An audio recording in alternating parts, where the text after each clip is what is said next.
Je me nomme Djidi Jacques Dambélé et enseignant-chercheur à la faculté du Sorégio.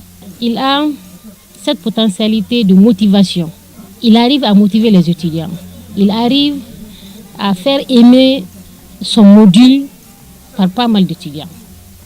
Il n'a pas de barrière, ni avec ses autres collègues, ni avec les autres étudiants. Même s'il sait que tu ne connais rien, il accepte d'enlever son chapeau de grand savant et il revient dans le monde dans lequel l'analphabète ou le non scolarisé se trouve.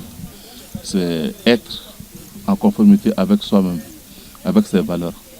Donc il y a des valeurs quand même que la société nous a données, où vraiment on doit se limiter à ce à quoi on a droit. Et ces valeurs-là, il faut les respecter et aussi accepter de travailler chaque jour et faire la pression sur soi-même pour pouvoir accepter ces valeurs. Nos relations sont d'abord les relations de travail.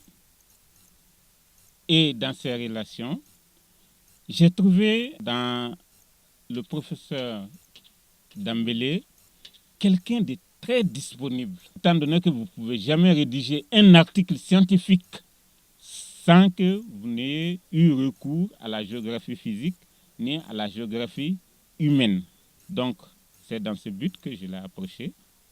Et vraiment, il s'est montré très disponible à l'égard des autres professeurs. Nous formons une équipe très solide. Au niveau universitaire, il a mené effectivement plusieurs luttes. Et nous pouvons témoigner avec la sortie d'aujourd'hui, la scientificité qu'il apporte à la géographie. L'objet de cette sortie sur le terrain, c'est de lier la pratique à la théorie. Pour ces étudiants, ça leur permet de pouvoir se former encore plus. Parce que la géographie est une science de terrain.